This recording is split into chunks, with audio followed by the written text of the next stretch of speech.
Este vídeo es de pago, y es que este es un vídeo que hago de manera privada para los deportistas de mi equipo. Y es que este vídeo es una guía básicamente completísima sobre todo lo que tienes que saber, todo lo que tienes que hacer para paliar y para curar la tendinopatía rotuliana. Y la mayoría de estos consejos también te van a servir para otras tendinopatías o tendinitis. Y es que aparte de que podría ser un vídeo privado para los futbolistas de mi equipo, os traigo una guía, un resumen súper completo del mayor especialista que hay en tendones, en tendinopatías, en tendinitis. Por lo tanto, que este vídeo lo suba de manera gratuita no implica que no tengas que coger papel y boli con todos los consejos que te voy a dar en el vídeo de hoy. Así que ya sabes, si quieres curar tu tendinopatía o evitar que te vuelva a ocurrir, no te puedes perder este vídeo. Bien, básicamente un tendón tenemos que entender que son múltiples fibras de colágeno en forma de hélice y que todas estas fibras están unidas por unos crosslinks que se encargan de empaquetarlas para que puedan soportar todas las fuerzas que nos va a requerir la competición. Pues bien, un tendón sano sería básicamente cuando estas fibras de colágeno están totalmente alineadas, es decir, están correctamente unidas. Y una tendinopatía básicamente sería cuando estas fibras de colágeno se desorientan y se ponen de manera discontinua y por lo tanto acaban cicatrizando y acaban provocando inflamación. Y esta inflamación que provoca el dolor que todos hemos tenido cuando tenemos una tendinopatía viene porque esta zona del tendón que tiene las fibras discontinuas no colabora en la función del tendón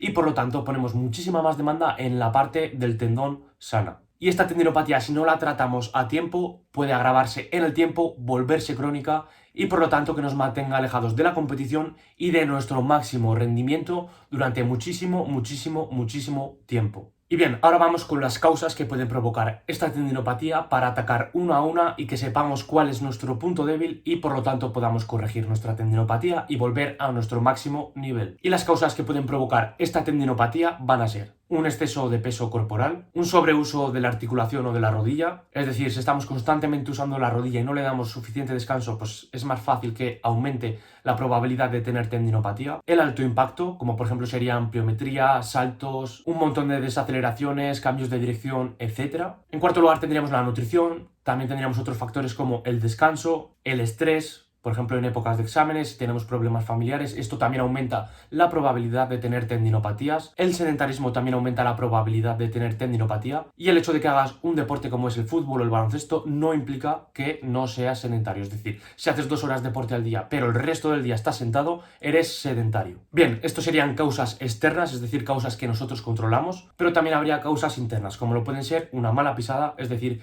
que el pie se nos meta hacia adentro en un valgo, al igual que la rodilla, es decir, si la rodilla la tenemos en valgo, es decir, se nos mete hacia adentro, esto también va a aumentar la tensión en la rótula, en el tendón rotuliano. También tenemos que entender que una asimetría entre el cuádriceps, es decir, si tenemos más fuerte la parte externa que la parte interna del cuádriceps o al revés, la parte interna es más fuerte que la parte externa, esto también va a generar una tensión en la rótula, en el tendón rotuliano y por lo tanto también va a aumentar el riesgo de tendinopatía. Comentar en este caso que la mayoría de las veces tenemos muchísimo más débil la parte interna del cuádriceps que la parte externa, como os explico en este vídeo de aquí, de cómo prevenir una rotura del ligamento cruzado anterior. Así que ahora sí que sí, vamos a continuación a atacar cada punto de manera específica para poder curar y para poder prevenir siguientes tendinopatías. En primer lugar vamos a ver las medidas conservadoras que os va a decir todo el mundo y posteriormente veremos las medidas más modernas, más avanzadas para prevenir y curar tu tendinopatía. En primer lugar, tenemos que estar en forma para realizar nuestro deporte y no al revés, no tenemos que realizar nuestro deporte para estar en forma. Por lo tanto, tendremos que tener un peso sano, un peso saludable,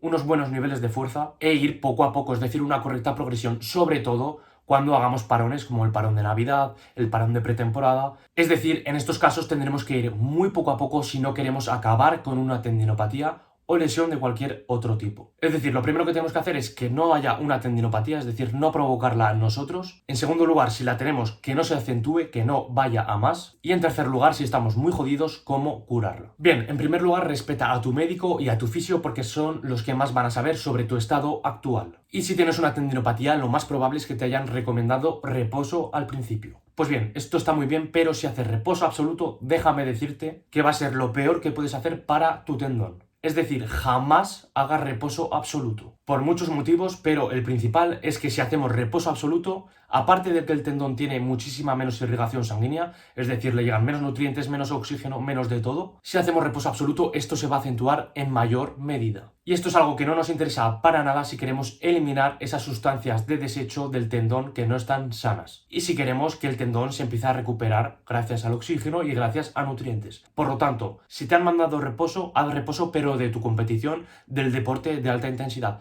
Pero jamás hagas reposo absoluto.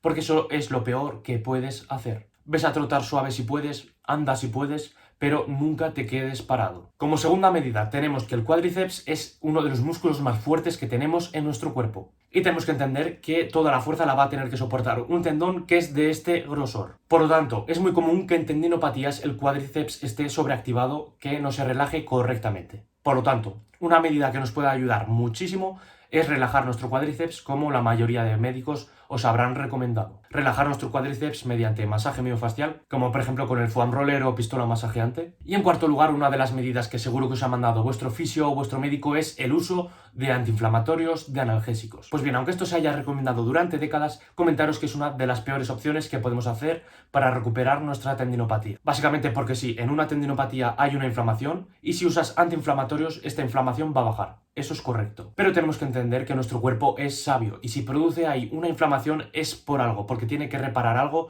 porque necesita más actividad metabólica para reparar el daño que hemos provocado. Por lo tanto, si le damos antiinflamatorios, lo que vamos a provocar es que retrasemos el proceso de recuperación. Por lo tanto, aunque la mayoría de médicos y fisios recomienden antiinflamatorios, las últimas recomendaciones son que no usemos antiinflamatorios para recuperarnos de la tendinopatía, porque lo único que hace es retrasar el proceso natural de recuperación. Por lo tanto, los antiinflamatorios úsalos solo cuando tengas una inflamación demasiado alta y en los procesos iniciales de tendinopatía, es decir, cuando nos duele muchísimo, muchísimo, muchísimo. Y bien, tras las medidas conservadoras, ahora vamos ya sí que sí con las medidas avanzadas, con las medidas más modernas. Y entre estas medidas tendríamos el entrenamiento para curar nuestra tendinopatía. Y en primer lugar, uno de los puntos que más beneficios nos va a aportar para curar una tendinopatía van a ser los isométricos, es decir, ejercicios en los que no va a haber un movimiento de nuestra rodilla, pero sí que se va a activar en gran medida nuestro cuádriceps. Es decir, como veis en pantalla, son ejercicios en los que el cuádriceps tiene que soportar bastante carga,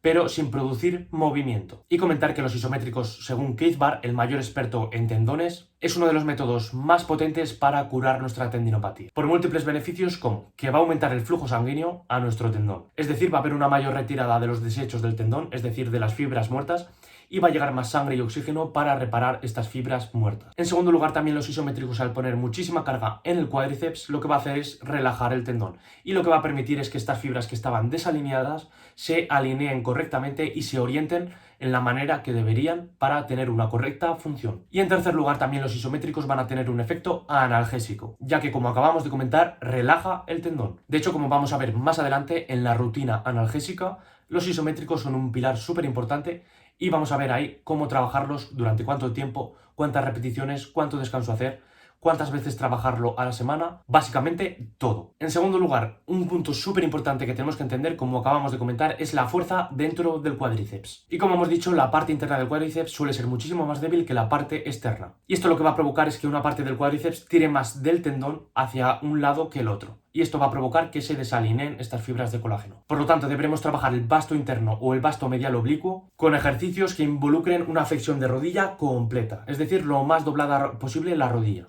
Ejemplos de estos ejercicios serían sentadilla profunda, step up con el cajón bastante alto o sentadilla búlgara bajando, es decir, doblando bastante la rodilla, lo máximo que podamos. Te lo explico mucho más detalladamente en el vídeo de la descripción sobre cómo prevenir una rotura de ligamento cruzado. En tercer lugar, con el entrenamiento también vamos a poder corregir la mala pisada que tenemos, es decir, si la rodilla o el pie se nos meten hacia adentro, es decir, en valgo, con el entrenamiento lo vamos a poder prevenir también, trabajando todos estos músculos. En primer lugar, trabajando los tibiales, es decir, la parte anterior del gemelo, la parte opuesta al gemelo, con el ejercicio que veis en pantalla, los tibial raises. Esto va a ayudar a que el pie esté más tirante hacia afuera y por lo tanto no se nos meta hacia adentro. Y en segundo lugar, también para trabajar el valgo de rodilla, para que la rodilla no se nos meta hacia adentro, tendremos que trabajar el glúteo medio y tensor de la fascia lata, con los ejercicios que veis en pantalla, es decir, los monster walk. Y en cuarto lugar, también para trabajar la correcta pisada y quitar tensión al cuádriceps y al tendón rotuliano, tendríamos ir descalzo. Porque básicamente tenemos que entender que apoyar con el talón en el suelo va a aumentar muchísimo la carga en nuestra rodilla. Y quiero que hagas una prueba para comprobarlo, y es que si ahora mismo te pones a andar descalzo,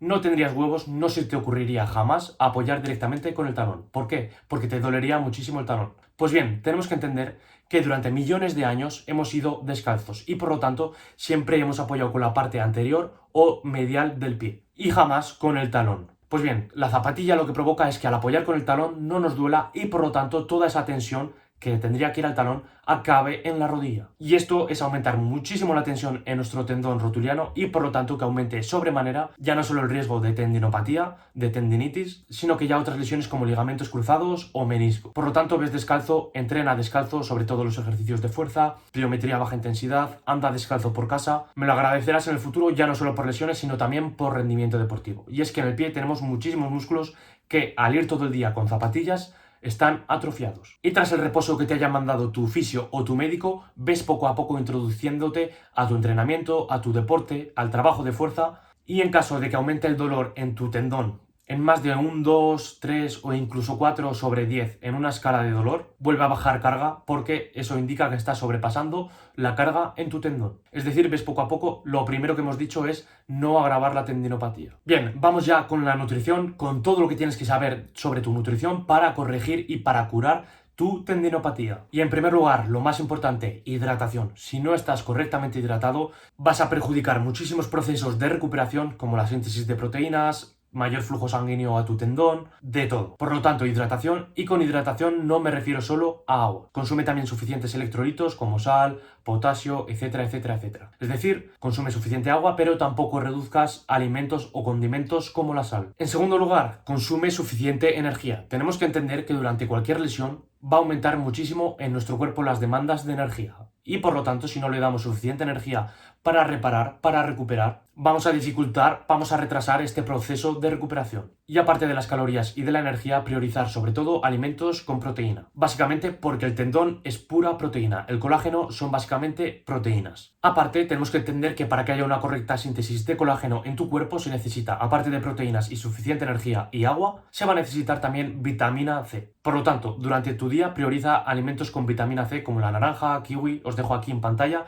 los alimentos con más vitamina C. Pero además también se requiere magnesio. Por lo tanto, os dejo también aquí en pantalla alimentos con más magnesio para que los incluyas en tu día a día. Y sobre todo esto lo podríamos incluir después de los entrenamientos con mayor prioridad. Es decir, por ejemplo, después de un entrenamiento que hay mayor daño de proteínas y se requiere una recuperación, podríamos aportarle suficiente proteína, suficiente energía, combinando con vitamina C y con alimentos con magnesio. Y como siguiente punto, en cuanto a la proteína, tenemos que entender que el colágeno, el tendón, es una proteína un tanto especial. Por lo tanto, podríamos valorar la opción de dar directamente colágeno o gelatina, que sería básicamente colágeno hidrolizado. Por lo tanto, como veis en pantalla, dar conjuntamente colágeno con vitamina C y magnesio aumenta en mayor medida la recuperación de nuestro tendón. Para dar colágeno o gelatina tendríamos alimentos en suplemento, es decir, directamente comprar la gelatina o el colágeno hidrolizado, o podríamos dárselo también a nuestro cuerpo mediante alimentos naturales como ciertas partes del animal que no solemos consumir tanto en nuestro día a día, como podría ser el hígado, ciertas vísceras, caldo de huesos, etc. Y como último punto, la rutina analgésica, cómo entrenar tus isométricos para curar tu tendinopatía y para prevenirla. Bien, en primer lugar, como hemos comentado, los isométricos van a ser imprescindibles para curar tu tendinopatía. Y esto aplica a cualquier articulación, no solo al tendón rotuliano. Pues bien, tenemos que entender que el entrenamiento de isométricos debe ser bastante corto. Es decir, la duración va a ser como máximo entre 6 y 10 minutos, ya que a partir de ahí la ciencia ha demostrado que no hay mayores beneficios e incluso pueden disminuir. Aunque hay muchos autores que indican que entre 3 y 5 minutos ya es más que suficiente. Y bien, ¿cómo vamos a llegar a estos 5-6 minutos de trabajo en la rodilla? Pues bien, lo vamos a realizar con series de entre 30 y 45 segundos, aunque algunos autores llegan a indicar que hasta 1 minuto de duración de cada serie de isométricos. Pero bueno, como norma general, entre 30 y 45 segundos por cada serie de isométricos es más que suficiente. Y por lo tanto, para llegar a esos 5-6 minutos, lo que vamos a hacer es empezar a contar el crono cuando empecemos la serie. Es decir, imaginaros que hacemos series de 30 segundos, pues contamos 30 segundos y paramos el crono. y descansamos lo que necesitemos en esa serie. Empezamos a hacer la segunda serie y vuelve a activarse el cronómetro. Realizamos otros 30 segundos de isométricos y cuando acabemos esa serie paramos otra vez el cronómetro. Ya llevaremos un minuto. Pues bien, así deben de ser las series hasta que lleguemos al tiempo marcado. Es decir, si nos tocan 5 minutos, pues hacemos series de 30 segundos hasta llegar a los 5 minutos. Pero el tiempo de descanso no cuenta. Y como digo, es importante no pasarse de estos 6 minutos, ya que a partir de ahí la ciencia demuestra que no hay mayores beneficios. Por lo tanto, si quieres realizar todavía más isométricos, es mejor que realices una sesión por la mañana, separes 6 horas y hagas una sesión 2. Eso va a ser muchísimo más eficaz que realizar muchísimo más tiempo en una sesión. Por lo tanto, si estás muy jodido, realiza 2 sesiones mejor que una larga. Eso va a tener muchísimos más beneficios en cuanto a analgesia, es decir, disminución del dolor, en cuanto a reducción de la inflamación y en cuanto a reorientación de las fibras de colágeno. Y bien, ejercicios para trabajar estos isométricos en nuestra rodilla van a ser cualquier ejercicio que involucre la rodilla. Pero los 2 mejores son los que os voy a mostrar ahora mismo en pantalla. La sentadilla split y el RFE. Pues bien, ahora os voy a poner un ejemplo conmigo mismo de cómo haríamos este entrenamiento. Básicamente sería seleccionar cuánto tiempo total tenemos que hacer en cada articulación, es decir, imaginaros que tengo tendinopatía en la rodilla derecha o en las dos, porque básicamente tenemos que trabajar lo mismo en una rodilla que en la otra. Es decir, si acumulamos 6 minutos en la pierna lesionada, también tenemos que acumular 6 en la pierna buena. Y tras seleccionar el tiempo total que vamos a trabajar, imaginaros que en mi caso lo quiero trabajar 2 veces al día porque estoy muy jodido, pues voy a seleccionar 5 minutos por cada articulación y por cada entrenamiento, es decir, 5 minutos totales en la sesión 1 y 5 minutos totales en la sesión 2. Pues bien, seleccionaría básicamente 2 ejercicios por darle variedad a mi tendón y con estos 2 ejercicios repartiría la carga, es decir, los 5 minutos en 2 minutos y medio cada articulación. Entonces, como veis en pantalla, empezaría con el ejercicio número 1, realizaría la serie de 30 segundos y pararía el crono. Descansaría lo que necesite, 30 segundos, 1 minuto, 2 minutos y comenzaría la siguiente serie. Y así hasta llegar a los 2 minutos y medio. Tras llegar a 2 minutos y medio, descanso lo que necesite y comienzo el segundo ejercicio. Y vuelvo a repetir el mismo proceso, series de 30 hasta llegar a los 2 minutos y medio en ese ejercicio. Es decir, hacer un total de 5 minutos en la articulación lesionada. Y una duda que me hacéis muchísimo en cuanto a los isométricos es si podemos meter peso, porque si no aguanto muchísimo más de 30, muchísimo más de 45 segundos. Pues sí, lo ideal sería meter peso, sobre todo cuando estemos bastante acostumbrados, para aumentar las demandas en el cuádriceps y por lo tanto que el tendón se relaje en mayor medida. Y en este sentido, uno de los mayores errores que cometen los deportistas cuando hacen isométricos para tratar o para prevenir una tendinopatía es realizar los isométricos sin intensidad. Y es que los isométricos tenemos que entender que tienen que ser bastante intensos para que aumente muchísimo la tensión en mi músculo y por lo tanto se relaje en mayor medida el tendón. Después del entrenamiento ya relajaremos el cuádriceps para que no esté en tensión todo el rato, pero durante el entrenamiento cuanto más tensión en el músculo más se relaja mi tendón. Entonces tenemos que entender que los isométricos tienen que tener una intensidad de mínimo el 70%. Incluso lo ideal casi sería un 80-90% de la intensidad máxima. Es decir, si aguanto 1 minuto en ese ejercicio, en esa posición, mínimo debería aguantar 45 segundos. Por lo tanto, si los isométricos tienen que ser muy intensos y no podemos pasar por cada serie del minuto total, porque a partir del minuto se empiezan a reducir los beneficios, aumentar el peso será una gran medida, una gran opción para seguir manteniendo la intensidad en estos ejercicios y por lo tanto que se acabe curando nuestro tendón. Así que en resumen de la rutina analgésica, no debemos realizar un calentamiento previo de los isométricos, tenemos que acumular más o menos entre 5 o 6 minutos totales, series de entre 30 segundos y 60 segundos, separar las sesiones de isométricos en al menos 6 horas y seleccionar 2 ejercicios al menos para repartir un poco la carga en la sesión, para que sea un poco más variable. Y es muy importante que los isométricos se hagan sin calentamiento previo. Es decir, la sesión de isométricos se puede incluir como calentamiento antes de un entrenamiento, ya que esto va a reducir el dolor en nuestro tendón y por lo tanto que duremos más. Pero antes de los isométricos, importante que no haya calentamiento previo. Y por último, para seguir quitando carga a nuestro tendón, podríamos realizar vendajes, pero los vendajes se usan solo cuando estemos entrenando. Y se puede hacer de manera muy simple con esparadrapo o con tape. Y se va a hacer como vemos en pantalla. Se puede poner antes pre-tape para que duela menos al despegar el esparadrapo, pero para la función de nuestro tendón no es necesario usar pre-tape. Sería básicamente como veis en pantalla poner una tira de anclaje y posteriormente 3 tiras opuestas a la dirección del tendón. Estas tiras serían activas, por lo tanto tienen que ir bastante prietas, bastante sujetas, para que sujeten bien el tendón. Y estas serían básicamente las 3 tiras activas que van a quitar la carga sobre nuestro tendón. Por último, realizaríamos una tira más de cierre para que no se despeguen nuestras tiras activas y con eso tendríamos el vendaje hecho. Y bueno, que sepas que ahora mismo te puedes suscribir aquí y que si no te convence, pues que te puedes ver estos vídeos de aquí y ya si eso más adelante, pues te suscribes. Espero que te haya molado, espero que te haya servido. Un abrazo enorme y nos vemos en el próximo vídeo.